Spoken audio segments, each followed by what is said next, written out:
Lonely rancher bought a deaf girl sold by her drunk father, then realized she heard. Texas, 1881. The late-season sun baked the dust into the wooden bones of the market town. Horses neighed, cattle bawled, and men barked over prices with whiskey breath and worn boots. The last livestock auction of autumn was winding down, but a crowd still lingered near a corral gate, where a bay mare stood trembling, ribs sharp under her hide, flanks striped with dried blood. Silas Kerrigan adjusted his hat against the glare, silent as ever. 35, a man shaped by land and silence, he rarely came to town unless it was for supplies or horses. He had spotted the mare earlier that morning and circled back now as bidding thinned. His boot heels thudded against packed clay as he approached. That was when he noticed her. A girl, no more than 19, stood just behind the corral, hair matted to her face, dress torn at the hem. Her bare feet were chalked with dust. She did not speak, did not cry. Her eyes wandered, unfocused, as if following something no one else could see. Standing beside her was a man with a bottle in one hand and a rope in the other. The rope tied, not to an animal, but to her wrist. "Got a dumb one here," the drunk hollered to no one in particular. "Came out of my first wife, I think. She don't talk, don't hear neither, but she cleans, cooks, don't sass. Cheap." A few men chuckled darkly. One spat on the ground. Silas turned away. He did not want this. He had come for a horse. But then he felt it. Not a voice, not a cry, just a glance. The girl was watching him. No desperation in her face, no pleading in her body. Just a look, clear, still, fixed on his face. And in that look was something he had not seen in a long time. Understanding. Or maybe a mirror of his own aloneness. The drunk stumbled closer. You got coin. Want the horse? She comes with it. I ain't dragging her back, not worth the dust on her toes." Silas hesitated. The mare pawed at the ground, blowing froth through her nostrils. The girl's gaze did not move. He turned back, looked the drunk in the eye. "I'll take both." The laughter from the nearby men was instant and crude. "You buying livestock or starting a harem, Silas?" one called out. Silas did not answer. He counted coins into the man's hand. Enough for a horse, not enough for a soul. The man yanked the rope toward him, but the girl flinched, stepping behind Silas instinctively. "She yours now," the drunk slurred. "Don't say I didn't warn you. Ain't worth feedin'." Silas untied the rope, tossed it back. He guided the mare out of the pen, the girl walking behind with soft, deliberate steps. She held nothing but the thin shawl draped over her shoulders. When they reached his wagon, she stopped, waited, still silent. He opened the back and motioned for her to climb in. She did, folding herself into the corner like someone used to being invisible. As he climbed up to the driver's bench, he felt the faintest tug on his coat. He looked down. Her fingers, small, calloused, had brushed his sleeve, just once. She did not look at him now. Her gaze rested on the distant hills. But in that single touch, he felt it. She had not thanked him, had not begged, but she had chosen in that moment to trust him. Silas Kerrigan, who spoke more with horses than men, who lived alone on 200 acres of red Texas clay, with fences for company and scars he never named. And now, a girl who could not hear. A girl who might understand, more than anyone had ever guessed. He snapped the reins. The wagon creaked forward, wheels crunching over the hard-pan road out of town. Behind him, the girl sat curled beneath a blanket, face turned to the wind. She never looked back. Neither did he. The wagon rolled through dusk and dust, winding between low hills and scattered mesquite until the fields widened and the sky opened into Texas emptiness. Silas's ranch wasn't much to look at, just a main house with a slanted roof, a few outbuildings and a long stretch of prairie where cattle grazed under open sky. But it was quiet, clean, and for a man like him, it had always been enough. Until now. He helped the girl down from the wagon, unsure if she would bolt or freeze, but she stepped lightly to the ground. Her eyes swept the land, not frightened, just watchful, as if cataloging everything without asking permission. Inside the kitchen, Silas stoked the fire and pointed to the kettle. She nodded and moved toward it without hesitation, finding the tin cups and ladle like someone who'd always belonged near fire and hunger. Still, she hadn't made a sound. After supper, he handed her a piece of chalk from the cabinet and tapped the wooden door frame beside the table. "Name," he said, slowly. She looked at him for a long moment, then crouched beside the frame. With careful fingers, she scrawled a single name in soft, slanted letters. "Emmeline?" He read it once, then twice. "Emmeline," he repeated out loud, like testing how it tasted on the air. She gave no smile, but she turned and walked away, into the darkened barn. The next morning, Silas found her in the stable, crouched beside the same beaten-down mare. The horse had barely eaten since the auction, its back legs swollen from old strain. Emmeline ran a damp cloth down the mare's flank, whispering with her hands, not words, not signs, just the careful rhythm of someone who listened with her palms and her breath. Silas stood at the barn door, arms crossed. He had seen seasoned ranch hands get kicked for less.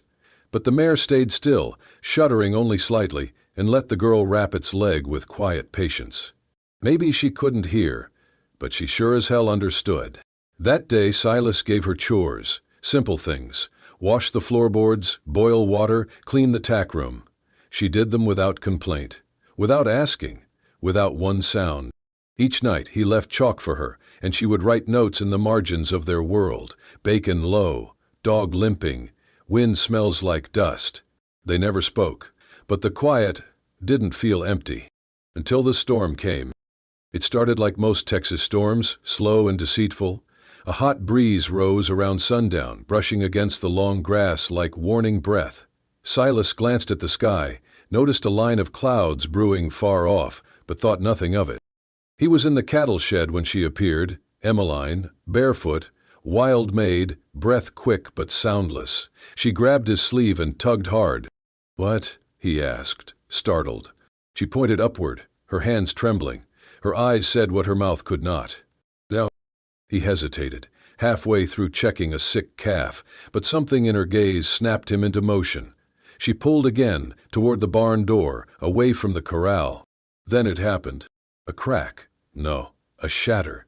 The world split in two as a bolt of lightning dropped from the heavens, striking the tree that loomed just behind the cattle shed. The blast shook the earth beneath them. Sparks flew. The tree burst into flame and collapsed with a moan that sounded like the sky weeping. Silas stumbled back. The calves bleated in terror. Smoke curled into the sky. He looked at her. Emmeline stood frozen just outside the doorway, her face lit by the flickering fire, eyes steady, chest rising fast. She had known. Not guessed, not sensed after the wind rose. She had known. Before thunder. Before the air changed. Silas walked toward her, slow, still half in shock. "How did you—" But she only looked at him. Silent. Certain. That night, after the fire was doused and the animals calmed, he sat beside her at the kitchen table. No chalk this time. No words. Just a man with his hands on the wood and a girl who could not speak. And yet, somehow, she had heard something no one else could. Not thunder, not wind, but the warning inside the world. Silas realized, for the first time in years, he wasn't alone. He looked at her hands, folded in her lap. "Emmeline," he said again. She lifted her eyes to meet his. Silence answered, and it was enough. Since the storm, Silas had started to pay more attention, not with suspicion, but with the quiet curiosity of a man who had lived too long in silence and now found himself staring at something he could not explain, and maybe did not want to. Emmeline never spoke. She never signed, never wrote much more than her name. She had no books, no formal learning, no words. And yet, there were days when it seemed like she understood more than anyone he had ever known. One morning, when the head cow stood alone in the pasture, not eating, Silas chalked it up to the cold. He made a note to watch her. But Emmeline, she moved without hesitation. She brought straw to the birthing stall, drew water with mint leaves from the well, and stood beside the cow, stroking her belly in slow, measured circles. By sunset, the cow was in labor. She had known. Somehow she had known. Silas said nothing, but he watched her. That night he could not sleep. The next day he tried again. He came back from town with tension in his shoulders, the weight of old history heavy on his back. The sheriff had spoken in half-truths and warnings about claims on the land. Whispers that his father had taken more than was rightfully his during the war. Bloodshed, relocation, guilt. None of it was new, but it never stopped stinging. He did not speak a word of it to Emmeline, but when he sat on the front step, staring out into the falling dusk, she came and stood beside him. She did not speak. She simply placed her hand on his shoulder, light as a breeze, steady as breath. After a long moment, Silas muttered, "How did you know? That I feel shame over this land, shame about what my father did to keep it." Emmeline's dark eyes searched his. Then, slowly, she lifted her hand and placed it on his chest, right over his heart. After that, she turned and walked toward the old oak tree where his father's grave rested, silent under the Texas sky. She had never read the stone, never asked questions, and yet she knew. That night, Silas tossed in bed, sweating through a dream of cannon fire and scorched hills. His father's voice came through the smoke, rough, proud, trembling. "I gave you the land, Silas, and I gave you the blood on it." Silas woke with a start, his breath loud in the stillness. And then he saw her. Emmeline sat in a chair by the hearth. She had lit a single candle. In the flickering light, her profile looked carved from shadow and grace. On the table beside the candle was a blue handkerchief, faded, trimmed with hand-stitched lace. His mother's. Silas had not seen it in 10 years. It had been locked away in a cedar chest, no one else touched. He sat up. "How?" Emmeline didn't look at him. She rose without a sound and walked to the door. She didn't need to explain. He had heard something no one else could. Not words, not memories, but pain, grief, the silent weight of guilt pressed between ribs, the aching sound of a man's heart breaking when he was too proud to let it be heard. And in her quiet she answered. She heard. And for the first time in Silas's life, he feared not for his land, nor his legacy, nor even his soul. He feared losing the one person who knew what he felt before he ever said a word. The first whisper came from the blacksmith's wife. "She stares too long at the cattle," she said, folding breadcloths under the porch, voice low but sharp as wire, like she knows which one will fall next. By the end of the week, it was the preacher's son who added more wood to the fire. "She touched our goat," he told a circle of curious ears, "and 2 days later it gave birth too early. That ain't natural." No one had ever heard Emmeline speak, and the fewer words she gave, the more the town seemed eager to fill the silence for her, with fear. At the general store, a woman pulled her child behind her when Emmeline walked by, even though she only came to fetch flour. At the post, someone spat near her feet. Most days, she kept her head down. She never flinched. But Silas saw the way her fingers curled tighter around the basket in her arms, and how her footsteps became quieter, as if trying to disappear from ground that refused to forget. He did not speak of it to her, and she never asked why the world could not stand to see quiet kindness. But one afternoon, when a ranch hand's boy came down with a burning fever, red-faced and seizing in his sleep, it was not the doctor who came. It was Emily. She moved softly into the barn where the child lay. She did not ask permission. She merely knelt beside the cot, placed a hand on the boy's chest, then his forehead, and closed her eyes. When she opened them again, she walked outside, cut 3 types of herbs from Silas's drying wall, lavender, feverfew, and rabbit tobacco, and returned with a hot cloth. The boy drank the steeped leaves in silence. By sunrise he was sitting up, hungry again. His mother wept, held Emmeline's hand with trembling thanks. But the next day she could be heard whispering at the well. She did not ask what the boy's symptoms were. How did she know? How did she know? The fear was no longer quiet. 3 days later they came with torches, not lit, but carried like promises. 8 men and women, boots kicking up dust, stood at the gate of Silas's ranch. The oldest among them, Mr. Withers, A man whose own daughter had not spoken to him in years stepped forward. "We want her gone," he said. "That girl hears things she ought not." Silas stood in the barn's doorway, arms folded across his chest. He had not shaved in days, and his face was hard as the timber framing behind him. "She's mute," he said. "That ain't the same as deaf," Withers snapped. "She sees what's comin' before the sky even shifts. She talks to animals like they talk back. A steer of mine dropped dead last week and she was the only one who touched it. You think she cursed it? I think she's cursed, period." A murmur rippled through the crowd. Inside the house, Emmeline stood behind the curtain. She had heard the gravel shift under their boots. She had seen their faces, twisted not with hate, but something worse. Certainty. She moved to open the door, but Silas held up a hand. He stepped forward, boots sinking slightly in the thawing mud, and faced them squarely. "She saved a child's life. Maybe she's the one who gave him the fever in the first place," a woman spat. Silas didn't raise his voice. He didn't have to. "She is the only person I know who listens," he said. "Not with ears, with her hands, with her breath, with her whole damn soul." The crowd stilled. "I have lived 35 years, he continued, voice low but unshaking, "and I can count on one hand the number of people who truly heard me. Not just my words, but my silences, my regrets, my grief." And she did, without saying a single thing.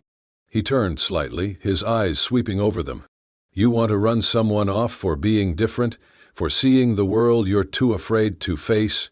Fine, but you'll have to go through me." Withers opened his mouth, then closed it. No one moved. Then, slowly, the crowd dispersed, torches unused, boots heavy. That night, the ranch was silent, except for the wind. Inside, Emmeline placed a pot of warm cider on the fire, then moved beside Silas at the table. She did not sign, did not write, did not even look at him. But after a moment, she reached out, rested her fingers on his hand. It was not thanks, it was recognition. He turned his palm upward, curled his fingers gently around hers. And together, in the stillness, they listened to the crackle of the wood, the hush of the night, and the bond growing between two souls that never needed words to speak. The first snowfall of December came quiet and slow, like someone laying down a blanket over all that had burned or broken. Emmeline stood by the window of the log kitchen, her fingers threading a needle through scraps of old fabric, leather patches, wool cuffs, the lining from an old coat Silas no longer wore. She was making a cloak, not for herself, but for him. She did not need to hear the wind to know the cold was coming.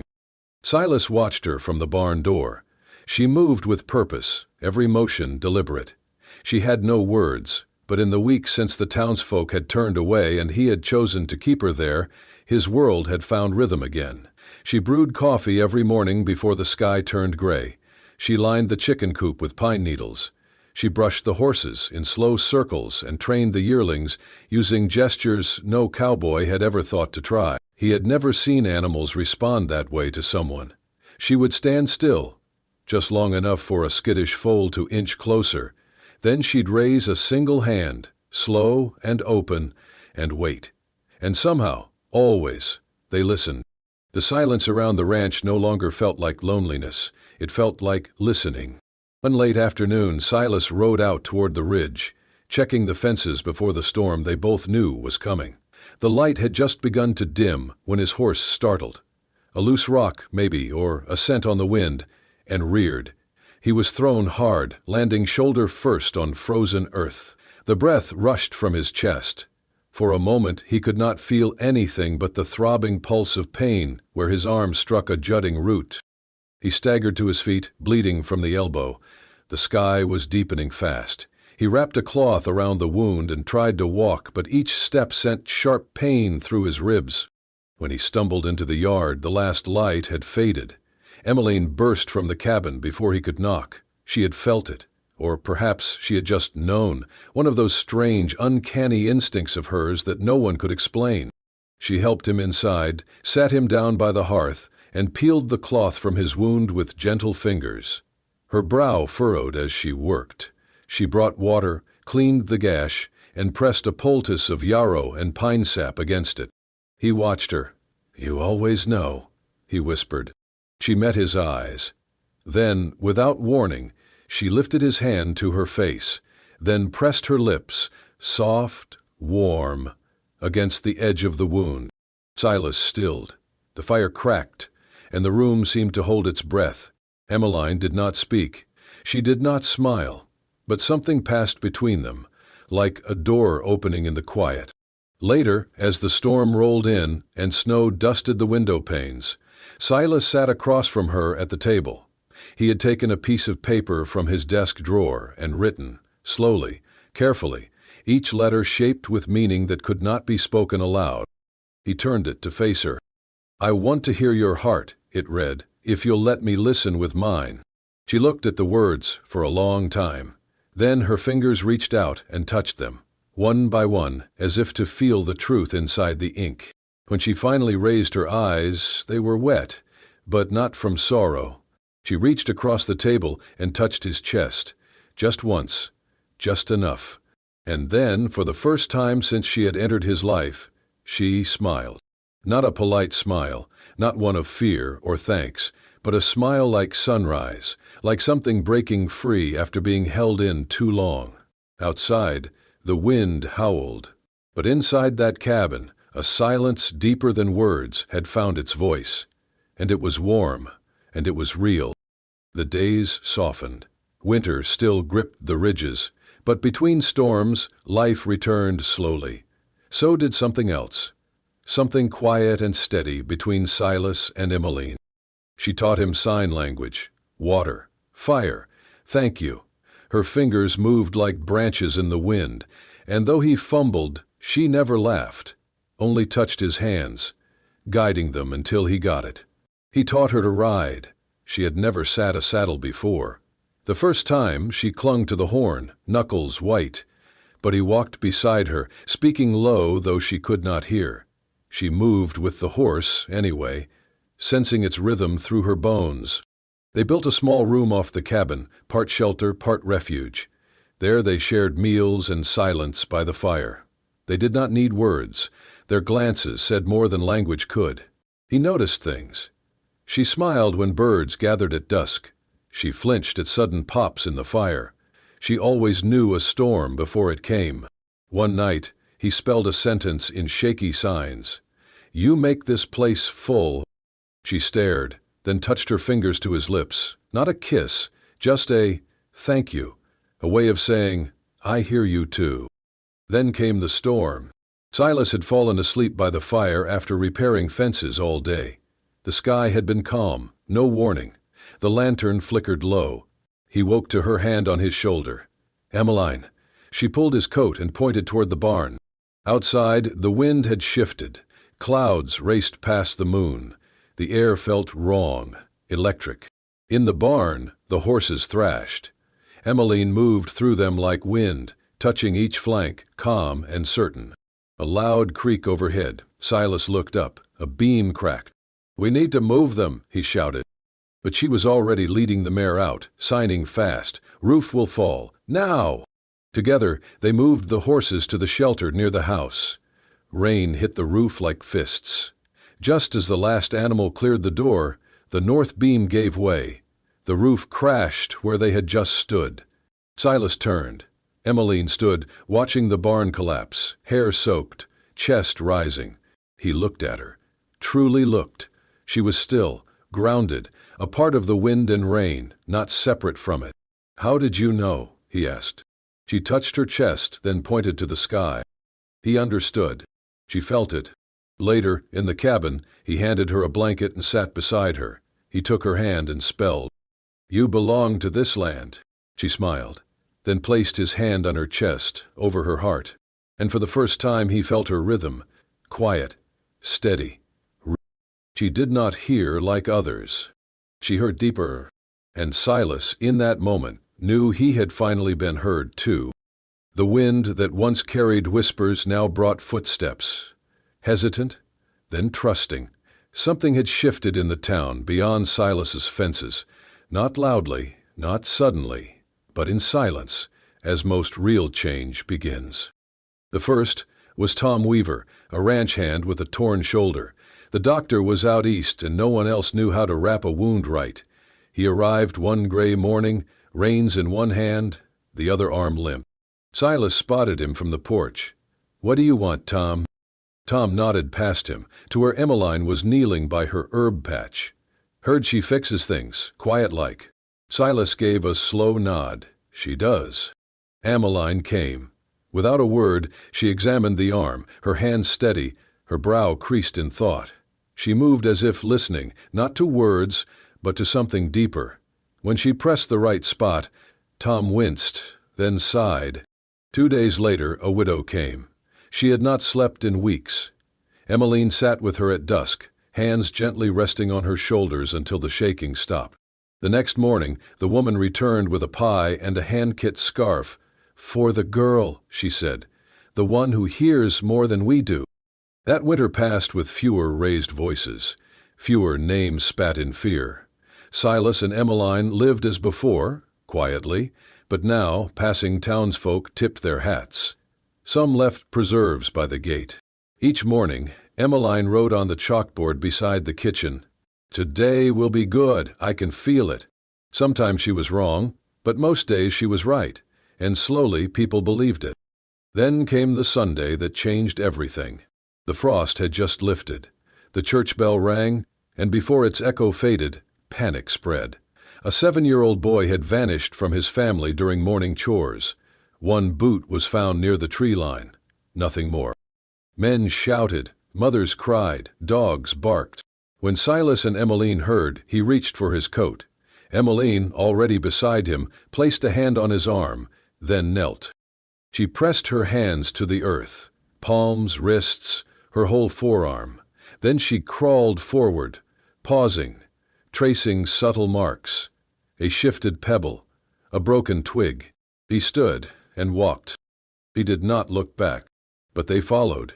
Silas, then Tom, then others. Through thickets, up ridges, down dry creek beds, until, in a cedar-ringed clearing, they saw him. The boy, curled beneath a bent tree, his ankle swollen, his face streaked with dirt and tears.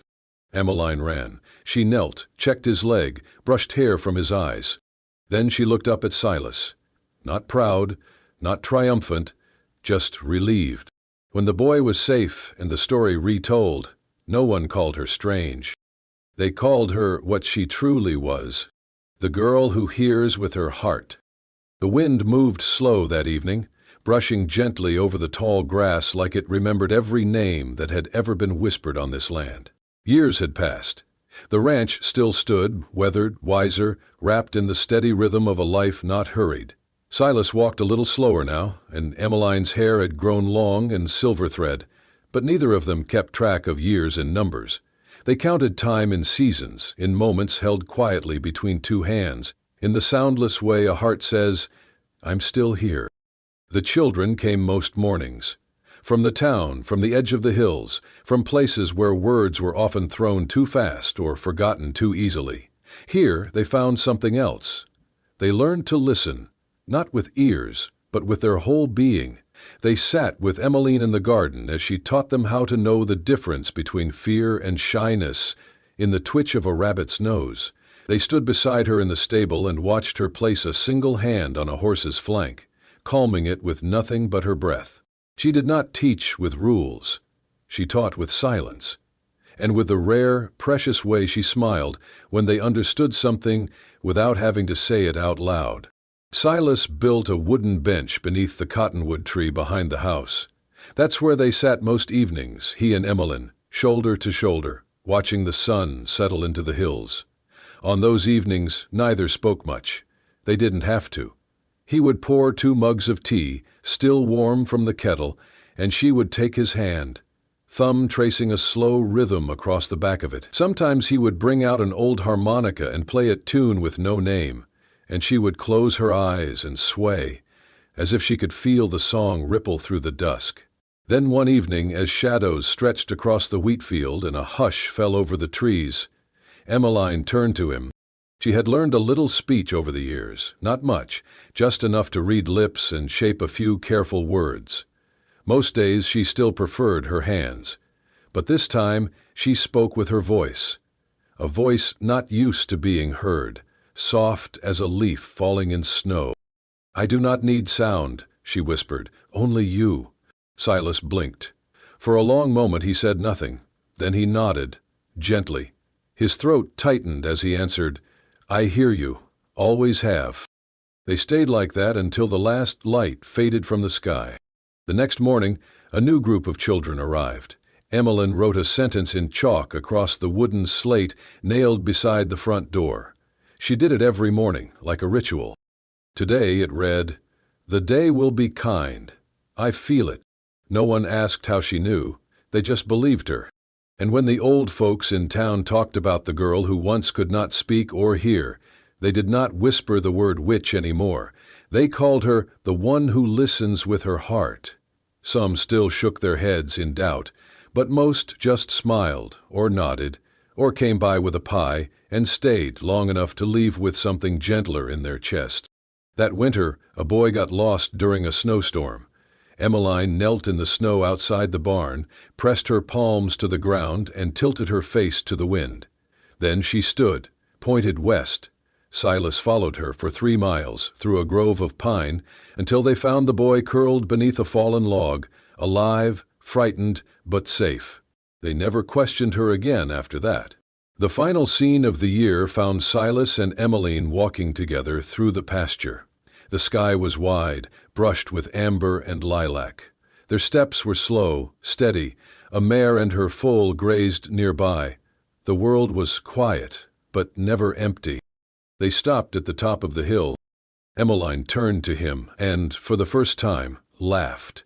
Not a loud sound, but a ripple of air that shook her shoulders and lit her face like dawn. Silas smiled and kissed her temple. No one told their story. It didn't need to be told, because it was still happening. And sometimes the truest love is not the one shouted from rooftops, but the kind that walks beside you in silence every day and never asks to be anything more than real. If your heart has ever paused for a gaze that understood without words, if you believe that love does not need a voice to be heard, only a soul brave enough to feel, then the story of Silas and Emmeline was meant for you. Out on the quiet plains of the American West, where wind and silence speak in the same tongue, a lonely rancher and a girl the world called deaf discovered a language deeper than sound, a language of hands, of glances, of hearts that knew how to listen. Thank you for walking this journey with us. If stories of love that endure through prejudice, pain, and unspoken grace speak to you, subscribe to the Wild West Love Stories channel. Here, love is not just told, it's remembered, it's reclaimed, and it echoes long after the last word fades. We'll see you again in the next story. Until then, may your quiet moments be full, and may someone always hear the heart you carry.